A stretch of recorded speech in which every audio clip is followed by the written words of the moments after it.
नमस्कार दोस्तों, एक बार फिर से आप सभी का मैं बहुत बहुत स्वागत करता हूं। दोस्तों, बहुजन समाज बहुत ज़्यादा जागरूक हो चुका है। बहुजन समाज अब अपने हक और अधिकारों के लिए लड़ाई लड़ रहा है। दोस्तों, सुप्रीम कोर्ट का एक फैसला इस समय विवादों में आ गया है।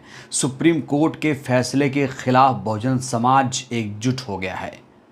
दोस्तों, हाल ही में सुप्रीम कोर्ट ने SC/ST रिजर्वेशन में वर्गीकरण को लेकर फैसला सुनाया। मतलब कि SC/ST आरक्षण में बंटवारा कर दिया जाए, ऐसा कहा। उसमें क्रीमी लेयर की बात कह दी सुप्रीम कोर्ट ने अपने फैसले में। दोस्तों, SC/ST रिजर्वेशन और OBC आरक्षण में सिर्फ एक ही लकीर का अंतर है। OBC में क्रीमी लेयर का कॉन्सेप्ट है, जबकि SC/ST रिजर्वेशन में कोई क्रीमी लेयर नहीं है। लेकिन सुप्रीम कोर्ट ने कहा कि इसमें भी क्रीमी लेयर है। जो क्रीमी लेयर में हैं उन्हें SC/ST रिजर्वेशन से बाहर रखा जाए। अब इसको लेकर दोस्तों बहुजन समाज बहुत ज़्यादा आक्रोशित है। अब बहुजन समाज ने सुप्रीम कोर्ट के फैसले के खिलाफ भारत बंद का ऐलान कर दिया है। जी हाँ दोस्तों, बिल्कुल सही सुन रहे हैं आप। इस समय सोशल मीडिया पर लगातार ट्रेंड चल रहा है और कहा जा रहा है कि विभिन्न सामाजिक और राजनीतिक संगठन बंद का समर्थन कर रहे हैं। दोस्तों, भारत बंद का जो ऐलान किया है बहुजन संगठनों ने किया है। तो बहुजन समाज इस समय दोस्तों सुप्रीम कोर्ट के फैसले के खिलाफ खड़ा हो गया है और कहा जा रहा है कि इस फैसले को अब पलटा जाए। दोस्तों, इस फैसले को लेकर लोगों में ज़बरदस्त जागरूकता देखने को मिल रही है। बहुजन समाज अब बहुत ज़्यादा जागरूक हो गया है, वो हक अधिकारों की लड़ाई लड़ रहा है। दोस्तों, इस बीच मायावती जी का भी लोगों को समर्थन मिल रहा है। मायावती जी ने इस मुद्दे पर, याद करिए, जैसे ही सुप्रीम कोर्ट का फैसला आया तुरंत मायावती जी ने सुप्रीम कोर्ट के फैसले का विरोध किया और कहा कि ये जो फैसला है ये असंवैधानिक है, न्याय संगत नहीं है और अनुचित फैसला है, गलत फैसला है, इसे तुरंत वापस लिया जाए। इस फैसले के खिलाफ संसद में एक कानून बनना चाहिए और ये जो मुद्दा है इसे 9th शेड्यूल में डालना चाहिए, जिससे आगे कोई इस फैसले के खिलाफ कोर्ट में ना जा पाए। जो आरक्षण विरोधी तत्व हैं और उनसे सावधान रहने की ज़रूरत भी बताई है।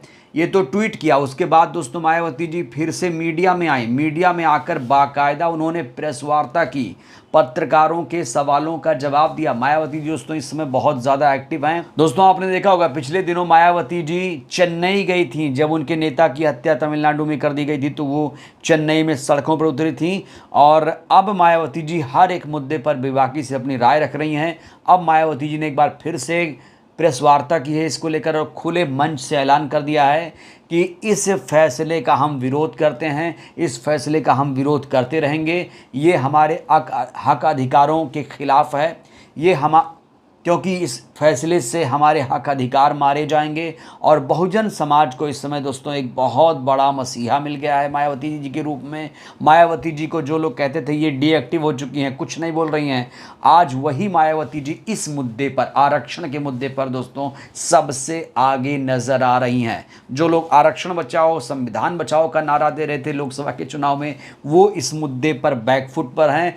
एक ही चेहरा इस समय देश में दोस्तों चमक रहा है इस मुद्दे पर, वो हैं बीएसपी सुप्रीमो मायावती जी। क्योंकि पहले ट्वीट किया, उसके बाद मीडिया के सामने जिस तरीके से वो आई, वो कह रही बहुत गलत है, बहुत गलत है, इस फैसले को अतिशीघ्र वापस लेना चाहिए और अगर इस फैसले को वापस नहीं लिया गया तो हम सड़कों पर उतरेंगे। तो दोस्तों तमाम बहुजन संगठनों को इस समय मायावती जी का साथ मिलता हुआ नजर आ रहा है और लोग ये कह रहे हैं कि मायावती जी ने भारत बंद का तो समर्थन किया है, अब बहन जी अगर सड़कों पर आ जाएं तो फिर जो फैसला है सुप्रीम कोर्ट का अपने आप पलट जाएगा। दोस्तों, इस समय लाखों लोग सोशल मीडिया पर लिख रहे हैं कि बहन जी भारत बंद का न सिर्फ समर्थन करें बल्कि भारत बंद जब हो तो वो सड़कों पर आएँ, जिससे जो सरकार है, जो मनुवादी सरकार है, वो बैकफुट पर आए। दोस्तों, सुप्रीम कोर्ट ने जिस तरीके से फैसला दिया उससे कहा जा रहा है कि राज्य सरकार इसमें फ़ायदा उठाएंगे। जहाँ जहाँ बीजेपी की सरकारें हैं वो इसका फ़ायदा उठाएंगी। और सुप्रीम कोर्ट में जब दलील दी जा रही थी, जब पैरवी हो रही थी, तो मायावती जी को रोका गया। मायावती जी भी चाहती थी उनकी तरफ से वकील जाएं और इसमें पैरवी करें, लेकिन दोस्तों पैरवी नहीं करने दिया गया। सोचिए वो कौन लोग हैं जो बीएसपी सुप्रीमो को पैरवी नहीं करने दिया सुप्रीम कोर्ट में। और नतीजा ये हुआ दोस्तों, अब SC/ST आरक्षण में क्रीमी लेयर की बात सामने आ रही है। कहा जा रहा है कि कुछ लोग अब बहुत सशक्त हो गए हैं, अब उन्हें आरक्षण की ज़रूरत नहीं है। तो इसके जवाब में बहन जी ने कहा है कि भाई 10% मजबूत हुए हैं और 90% की हालत बहुत ज़्यादा ख़राब है, और अगर ऐसा हुआ तो ये लोग और ज़्यादा पिछड़ जाएंगे, इसलिए इसे 9 शेड्यूल में डाला जाए, संसद द्वारा इस फैसले को पलटा जाए, नहीं तो हम सड़कों पर उतरेंगे। और दोस्तों मायावती जी ने जिस तरीके से चेतावनी दी है, दोस्तों पूरे देश में इस समय हड़कंप मचा हुआ है। वो मायावती जी जो एकदम शांत थी, वो अचानक एकदम मुखर हो जाएंगे। दोस्तों ये किसी को अंदाज़ा नहीं था। जिस तरीके से बहन जी ने इस मुद्दे को उठाया है, जिस तरीके से इस मुद्दे पर अपनी राय दे रही हैं, जिस तरीके से सरकार को इस मुद्दे पर घेर रही हैं, दोस्तों वो काबिले तारीफ़ है। बहुजन समाज को एक ऑक्सीजन मिल गया है। बहन जी जिस तरीके से इस मुद्दे को उठा रही हैं, जो तमाम बहुजन संगठन है दोस्तों, वो इस समय बहन जी की तारीफ़ में कसीदे पढ़ रहे हैं और कह रहे हैं कि बहन जी ही हमारी नेता हैं। जो संविधान आरक्षण की बात करेगा वही हमारा नेता है। ये नहीं कि वोट लेने के लिए संविधान आरक्षण कहो खतरे है और फिर वोट ले लो, और जब वाकई आरक्षण पर खतरा मंडराए, आरक्षण खत्म करने की बात हो, संविधान खत्म करने की बात हो, तो फिर चुप्पी साध लो। दोस्तों इस समय कोई भी नेता सामने नहीं आ रहा है। आरक्षण जब से सुप्रीम कोर्ट का जो फैसला आया है, कोई भी इस मुद्दे पर नहीं आ रहा है। सिर्फ और सिर्फ वन एंड ओनली बहन जी आगे हैं, वो लीड कर रही हैं अब लोगों को। अब 21 अगस्त को दोस्तों भारत बंद का ऐलान किया जा रहा है। इसको लेकर सोशल मीडिया पर ज़बरदस्त तरीके से लोगों का गुस्सा फूट पड़ा है, और 21 अगस्त को जब भारत बंद का ऐलान होगा, देखते हैं कौन कौन से संगठन, कौन कौन सी पार्टियां इसका समर्थन कर इसमें भाग लेती हैं। बहरहाल दोस्तों कहा तो ये जा रहा है कि बीएसपी का इसे पूर्ण समर्थन है। बीएसपी का भारत बंद को पूर्ण समर्थन रहेगा, क्योंकि बहुजन समाज पार्टी ने जिस तरीके से इस मुद्दे पर अपनी राय जाहिर की, जिस तरीके से सरकार को बैकफुट पर किया, जाहिर तौर पर बीएसपी इस आंदोलन में सक्रिय रहेगी। बीएसपी के तमाम कार्यकर्ता सक्रिय रहेंगे। अभी से जो बसपा के कार्यकर्ता हैं वो सोशल मीडिया पर एक्टिव हो चले हैं और कह रहे हैं कि भैया 21 अगस्त को भारत बंद है और आपको दिल्ली के जंतर मंतर पर ज़रूर पहुंचना है। वैसे तो भारत बंद दोस्तों पूरे देश में होगा, लेकिन दिल्ली में ख़ास तौर से जंतर मंतर पर एक सैलाब उमड़ेगा। वहाँ पर देखेंगे, हम खुद जाएंगे, देखेंगे, चेक करेंगे कौन कौन सी पार्टियाँ आ रही हैं।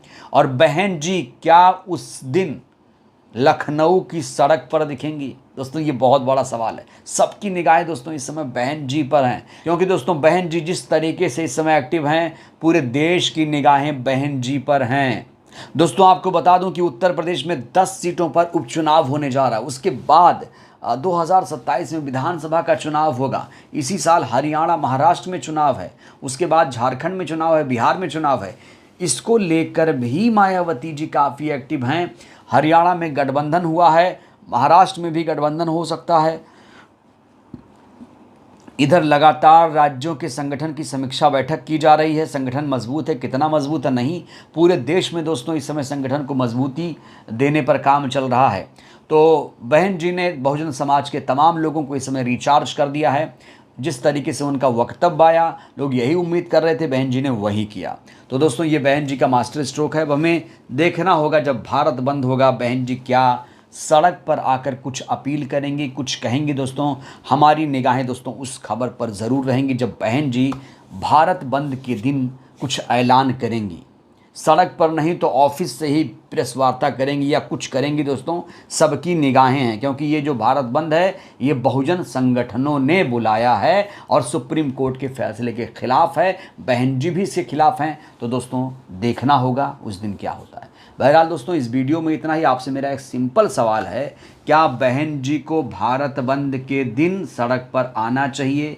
क्या बहन जी को पूर्ण रूप से भारत बंद का समर्थन करना चाहिए? दोस्तों इस सवाल को लेकर आप लोग भी अपनी प्रतिक्रिया देना मत भूलिए। कमेंट करिए, ज़्यादा से ज़्यादा कमेंट करिए, और हाँ वीडियो को लाइक करिए, जिससे ये वीडियो देश के कोने कोने में जाए। बहुत बहुत धन्यवाद, शुक्रिया।